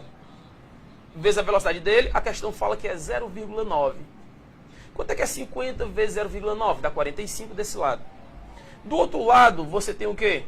Você tem a massa do barco, que é 150, e tem a velocidade do barco. Ok? O que é que vai acontecer aí? Você vai pegar e jogar o 150 para o outro lado, pessoal. Então, quanto é que vai ficar? Daquele lado tinha 45 dividido por 150. Vai dar quanto? Vai dar 0,3 metros por segundo. Essa é a resposta. Só que o que é que acontece? Você fez muita conta, você trabalhou demais, a questão acabou ficando morosa, demorada. Será que tem como fazer esse negócio mais rápido aí? Dá para fazer mais ligeiro? Exercício mental? Vamos ver. Deixa eu te explicar. Questão de conservação de quantidade de movimento. Qual é a diferença da quantidade de movimento de um corpo para outro? Duas coisas. Primeiro, velocidade. Segundo, massa. No caso, vamos analisar a massa aí. Se você analisar a massa do barco é 150. A do garoto é quanto? 50. Você percebe que a massa do barco é 3 vezes maior do que a massa do garoto?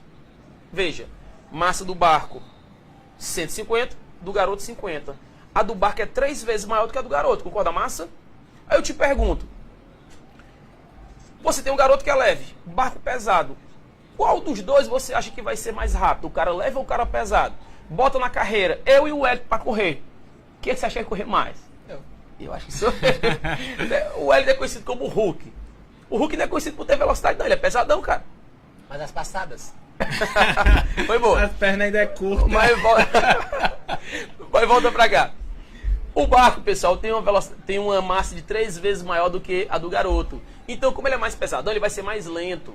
Então, a velocidade dele tem que ser 3 vezes menor. Ou seja, não precisava fazer conta nenhuma. Você fazia isso tudo na sua mente. Você não ia usar sua munheca para gastar, você não gastava sua munheca. Você fazia. Se a massa do barco é 3 vezes maior, ele vai ser mais lento porque ele é pesadão. Então, a velocidade vai ser 3 vezes menor. Quanto é que é 0,9 dividido por 3? 0,3, cara.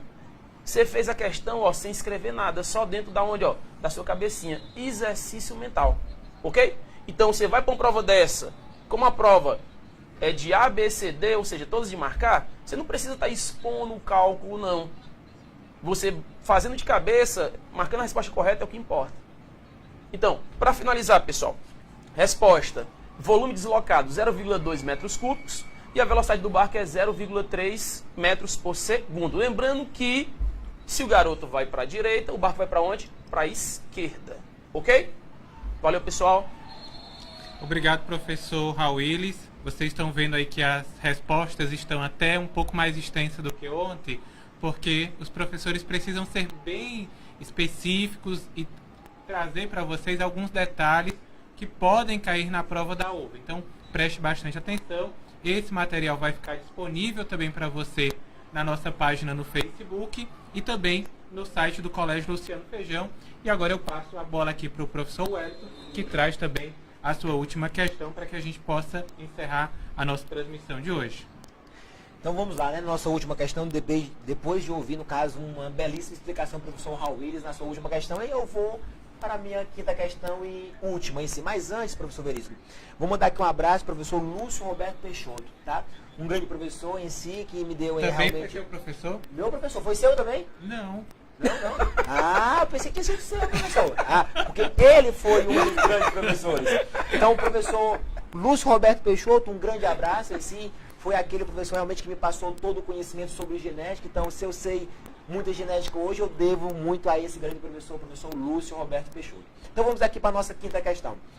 O DNA e o RNA são constituídos de muitas unidades, os nucleotídeos. Então, a questão cita o seguinte, que o DNA e o RNA são constituídos de muitas unidades chamadas de nucleotídeo. Ou seja, o DNA e o RNA umas moléculas grandes, constituídas por unidade menor chamada de nucleotídeo. É como você pensar o seguinte... O DNA e o RNA é como se fosse um trem. E nós sabemos que o trem é formado por vagões. Ou seja, cada vagãozinho daquele ali é um nucleotídeo. E os nucleotídeos têm que estar ligados entre si para formar um trem chamado de DNA e formar um trem chamado de RNA. Então lembre-se sempre que o DNA e o RNA são moléculas grandes, formadas por unidades menores chamadas de nucleotídeo em si. Olha a questão. Diz assim, ó, cada nucleotídeo é constituído por um grupo fosfato, por uma pentose, lembrando a pentose é um carboidrato. Carboidrato também em si é assunto de prova da uva. Carboidrato também pode ser denominado de hidrato de carbono, pode ser denominado de glicídio ou simplesmente de açúcar. Então a pentose é um carboidrato de 5 carbonos, ela é um monossacarídeo em si, ou seja, essa pentose ela aparece em prova. Tudo bem, professor Veríssimo? E o que mais? Então, além do nucleotídeo ter um grupo fosfato, além do nucleotídeo ter uma pentose, ela também tem uma base nitrogenada. Então, o nucleotídeo é a constituição do fosfato, mais uma pentose, mais uma base nitrogenada. A questão é, a diferença entre o DNA e o RNA se estabelece. Ou seja, eu tenho que saber a estrutura do nucleotídeo. Ou seja, o nucleotídeo é isso, ó, um fosfato, uma pentose, é claro, e é claro, uma base nitrogenada. Lembrando o seguinte, que o grupamento fosfato, ele é semelhante no DNA e semelhante no RNA. Então, o que muda de um DNA para um RNA é a pentose. Lembrando que você que vai fazer a prova dia 20 tem que saber que a pentose, o monossacarídeo de 5 carbonos do DNA, é uma desoxirribose, D de DNA. Enquanto que a pentose do RNA é uma ribose, R de RNA. Então a pentose, um carboidrato de 5 carbonos, vai mudar. Então o DNA é uma desoxirribose e o RNA é uma ribose. E é claro, a base nitrogenada também muda. Então essa base, por exemplo, pode ser uma adenina, pode ser uma citosina, pode ser uma guanina. Lembrando que adenina, citosina e guanina é comum ao DNA e é comum ao RNA. Enquanto que eu tenho duas específicas, a timina, que é uma base nitrogenada exclusiva do DNA, e a uracila, que é uma base específica do RNA. Então, quando falar em DNA e RNA, fala em nucleotídeo, fala no composto chamado de monômero. Ele em si vai formar o DNA e o RNA. Mas de que o nucleotídeo é formado? Fosfato. Comum ao DNA, comum ao RNA. Pentose, açúcar de 5 carbono, muda. A do DNA, desoxirribose. A do RNA, ribose. E o que muda também é a base. Então, pode ser uma adenina, uma timina, uma citosina, uma uracila. Então, depende de que composto a questão está falando. Então, a questão que é o seguinte, a diferença se estabelece. Letra A, na pentose e nas bases nitrogenadas, é claro, a pentose muda, a base muda. Por que não é a letra B? A letra B tem fosfato, o fosfato se mantém. A letra C tem fosfato e o fosfato se mantém. Por que não é a letra D? A letra D também tem fosfato, o fosfato também se mantém. Então, olha a questão. Saiba que a pentose vai mudar, saiba que a base vai mudar, mas o fosfato no DNA e no RNA, ele se mantém. Já foi uma questão de uva um tempo desse atrás. Qual dos compostos abaixo em si não sofre modificação? O fosfato, ele permanece o mesmo do DNA e o mesmo no RNA. A pentose vai mudar, a base nitrogenada também vai mudar, mas o fosfato não muda. Então, lembrando, isso é um nucleotídeo e ele é componente do DNA e também é componente do RNA. Depende da pentose e depende da base nitrogenada, tudo bem? Lembrando, dica final, as provas da uva em si, elas podem cobrar os tipos de RNAs, porque tem RNAs do tipo mensageiro, RNA do tipo transportador, RNA do tipo ribossômico. Então, você, aluno, tem que procurar em si essas últimas revisões, saber qual a função do RNA mensageiro, saber qual a função do RNA transportador e saber, é claro, qual a questão do RNA, a função do RNA ribossômico. E última dica, analisando essas questões, como eu disse a vocês do início, analisei a questão de 2007 até 2017, a maioria das questões em si que trabalhava esse ponto, ela também trazia dogma central. Dogma central em si, lembre-se, se divide em algumas etapas, por exemplo, uma duplicação, uma transcrição, uma tradução, e você tem que saber onde ocorre cada etapa dessas e como ocorre cada etapa dessa. Então, o dogma central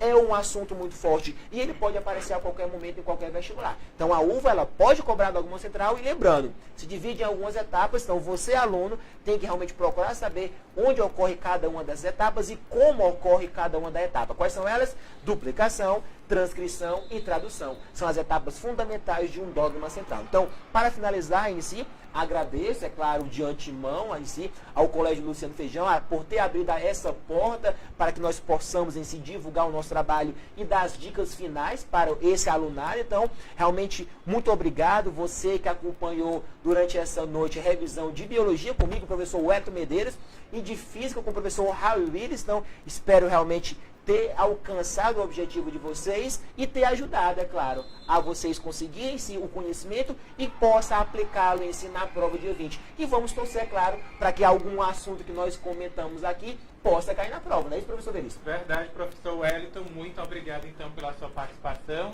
E obrigado, professor Raul. Só finalizando aqui, eu quero mandar um abraço especial. Pode mandar um abraço? Pode. Quero mandar um abraço. Primeiro, quero mandar um beijo, né? Você tá cheio de fãs no Instagram.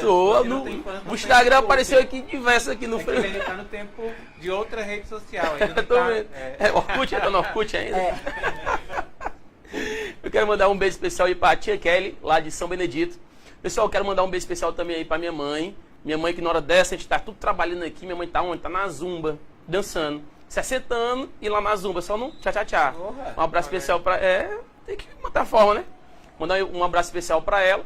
E quero mandar um abraço especial pra galerinha lá do primeiro Master da manhã. Matheus, Levi, Daniel, toda aquela galerinha. E não podia faltar também pra ela, né? Pra Mel, certo? Então, um abraço especial pra você, pessoal. Galerinha também da SEC lá do segundo Master Med. Tamo junto, pessoal. E eu agradeço a todos os meus alunos por estar nos assistindo, por colaborar com o nosso trabalho. Obrigado a todos vocês, pessoal. Foi um grande prazer estar aqui. Estejam à vontade para... Eu estou com alguma dúvida, não entendi bem alguma coisa, professor, posso lhe procurar? Pode me procurar, pode procurar alguma rede social, pode procurar o meu Instagram, professor Ray Willis, tirar suas dúvidas lá, se você não entender alguma coisa, certo, pessoal? Que aí eu vou estar postando lá, vou estar colocando lá, vou estar lhe ajudando da forma que eu puder. Beleza, pessoal?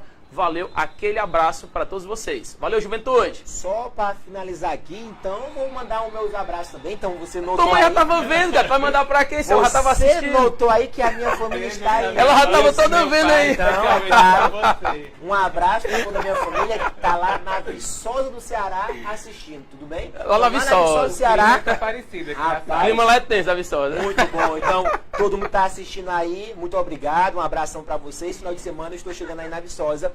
E é claro, um abraço, é claro, para minha namorada também, que está assistindo, é claro, esse momento especial. E é claro, como o Raul citou, aos nossos alunos, é claro, do primeiro ano Master, não só do primeiro Master médio em si, Todos do primeiro eles. C, do primeiro D. Então, todas essas salas que nós já passamos em si e ainda estamos ensinando. Um abraço a todos e muito obrigado pela atenção de vocês. Gente, lembrando, como nós mencionávamos, todos vocês que comentaram na nossa página no Facebook, amanhã a gente traz um sorteio aqui antes de começar a nossa transmissão.